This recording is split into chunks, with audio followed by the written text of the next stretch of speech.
Emily's first anniversary of passing was on a gloomy, cloudy day. After the annual commemorative mass at church, Samantha and I went home together and cleaned the portrait frames. They looked happy, smiling. "She looks so happy," Samantha said, gazing at the two portraits. "Yeah, right," I replied. Clasping her hands, she closed her eyes next to me. "Tom, I'm sorry. I've fallen in love with someone else. Please forgive me." After saying that, she looked straight at me and continued, "Please marry me." "My name is John Sinclair. I'm 35 and work in a factory making automotive parts. The job involves a lot of intricate tasks and often leaves me with stiff shoulders, so I've been enjoying jogging on weekends. It's true that I get tired afterward, but running and sweating it out clears my mind. Thus, I had made it a routine to run in a local park every weekend.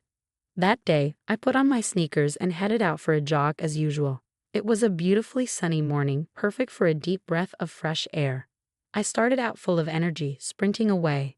However, after tens of minutes, I noticed the weather turning. The forecast was for clear skies, though. As I continued running, drops of rain began to fall. Reluctantly, I looked for a place to take shelter. That's when I saw a woman sitting down on the jogging path in the same park. "What's wrong?"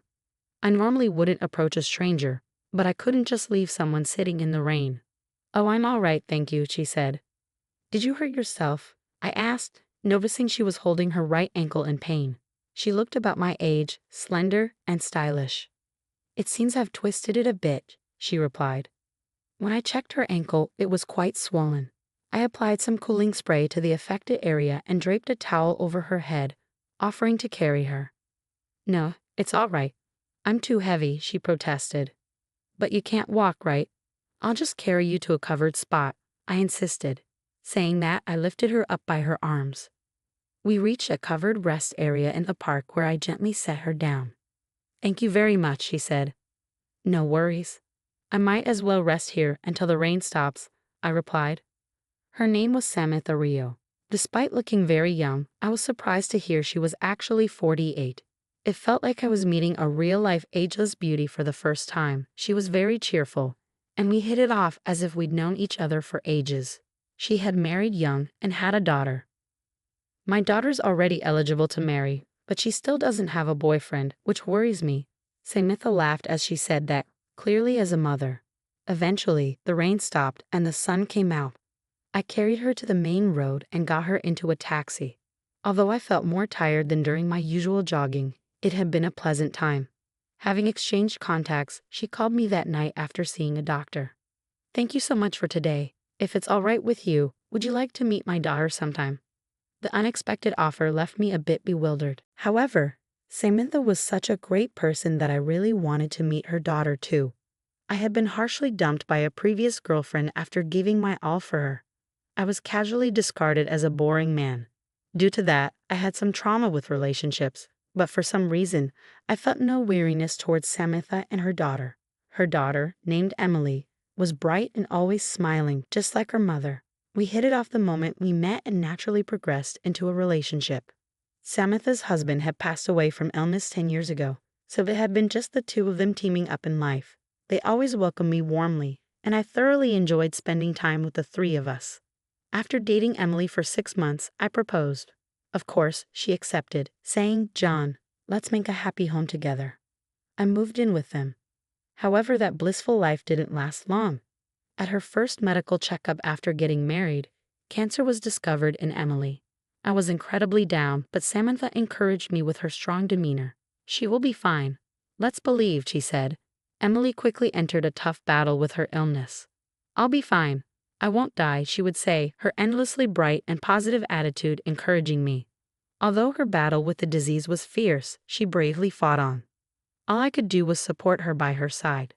Despite the treatment, she passed away unexpectedly. Both Samantha and I couldn't accept the reality, feeling as if our souls had been drained. "Emily, why did you have to die?" Samantha was exhausted from the funeral and hardly eating anything. "There's no point in me living without Emily," she said. It was shocking to hear such words from her, who had always been positive. "I've been left behind by everyone, by Tom and Emily as well," she cried.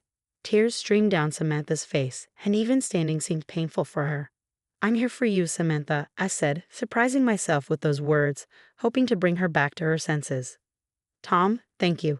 You're still young, so don't worry about Emily and find someone new, she said with a weak smile. Emily was such a good-natured person that she surely would want you to be happy. Thank you, but I really can't think about that yet, I replied. Although Emily was gone, I continued to live in Samantha's home. I took advantage of her words that I could stay as long as I wanted. We shared household duties, and our unusual living situation continued just between the two of us. Yet, that life felt so comfortable that I sometimes even thought I could stay that way forever. Although I sometimes wondered how it looked to others, living with Samantha was healing for me. Then one day, an incident happened. It was raining all day, and I returned home from work as usual. Entering the house, I didn't hear Samantha's usual greeting. Hi, you must be tired, I called out. I'm home, Samantha.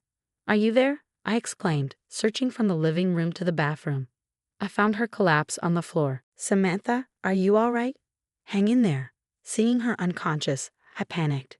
In such a moment, all I could do was just panic. I managed to call an ambulance on my phone, and we arrived at the hospital. The diagnosis was that Samantha had suffered a stroke. It seemed I had found her just after she fell, which likely saved her from more serious conditions.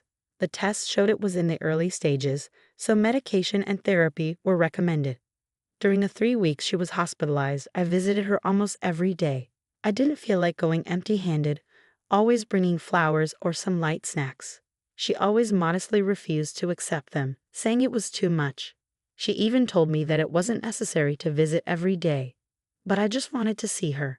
She gradually got better, smiled more, and seeing her like that only made me feel more affectionate towards her. While she was in the hospital, I took the opportunity to clean the house thoroughly. When she came home and saw the house, she was surprised, saying, I thought it would be much dirtier, but this is amazing, which made me happy. Those 3 weeks made me realize how happy I was just to live together in health. I was terrified of losing Samantha as well when she collapsed. Fortunately, she recovered and came back home safely. From now on, tell me if you're feeling unwell. I don't want to go through that again. Thank you for everything. If you hadn't found me, I might have been dead. Hey, stop it, even as a joke, I said in a flutter, which made her chuckle. Well, when I woke up, the first thing I thought of was your face. I dreamed of Emily. She was there. What did she say? She said it's not my time to come over there yet and to take care of you. I couldn't hold back my feelings any longer and took Samantha's hands.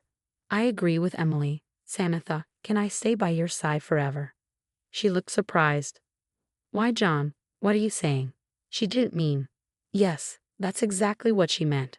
At least that's how I feel. John, I've felt this way for a long time. I'm much older than you. I'll definitely become really older than you. I know that very well. I've just realized that age doesn't matter when it comes to feelings. John, you don't understand.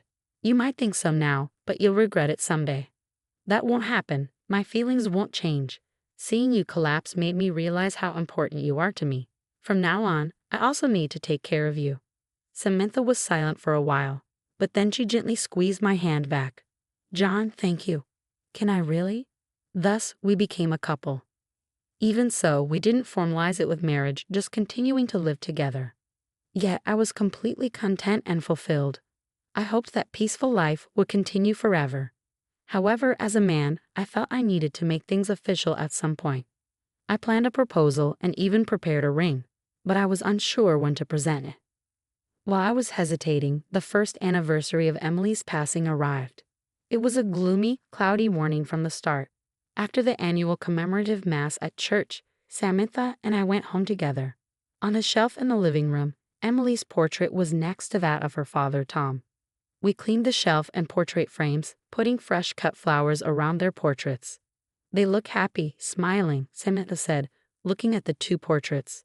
Yeah, right, I replied. Clasping her hands, she closed her eyes next to me. Then she suddenly said, Tom, I'm sorry. I've fallen in love with someone else. Please forgive me. Saying that, she looked straight at me and continued, John, will you marry me? I was surprised, joy welling up to the point of tears. Samantha must have been thinking things through deeply. As we continued our life together, knowing Samantha felt the same way was the greatest joy. I hadn't expected such a confession that day and regretted not bringing the ring, which was in the safety box in my bedroom. Yes, with pleasure, I replied. Then, facing the portrait of Tom, I said sincerely, Tom, I'm sorry for taking Samantha away from you, but from now on, I'll do my utmost to make her happy. Emily, I'll be the one to protect your mom from now on. We smiled at each other. On Samantha's birthday the following month, I gave her an engagement ring. I knelt in front of her like in a romantic movie and slipped the ring onto her finger. She laughed and cried with joy. She said we didn't need a wedding, but I wanted us to have one. So we did it alone in a small church. In a simple wedding dress, she looked unbelievably young, easily 20 years younger. On the night of our happy wedding, she handed me a letter. This is from Emily. Really? I asked, surprised. It seemed she wrote it before she died. I found it while cleaning out her room. It's because of this letter that I could propose to you. The letter said, Dear Mom, by the time you read this, I won't be in this world anymore. Mom, thank you for bringing me into this world. I was truly happy to be your child. I think I could have been the happiest bride ever with John, whom he brought into my life. However, my only regret is leaving you behind. Don't worry about me anymore. Please chase your own happiness. You know that John loved you, right? Please accept his feelings honestly. I approve of your love. This is my last birthday present to you from heaven. I'll always be watching over you too. Love, Emily. Had Emily known my feelings even before I was aware of them? Had I unknowingly hurt her? I was moved to tears after reading the letter. Understanding what I was thinking, Samantha said Emily didn't resent you, and I think she was genuinely happy being married to you. We owe her so much. Without this letter, I wouldn't have thought of being together with you. I realized why Samantha had sought permission only from Tom in front of the portraits. Emily had already given her approval, so Samantha thought it was okay. Going through our encounter and Emily's death, I deeply understood how precious ordinary days with loved ones are. Ordinary days are not so ordinary after all, but totally precious. Samantha, let's start anew. I will cherish you for a lifetime. Thank you. I will also cherish every day with you. There will always be uncertainties ahead. Each time, I want to think of the best way to overcome them together. For myself and for my most important person, I want to find the best path.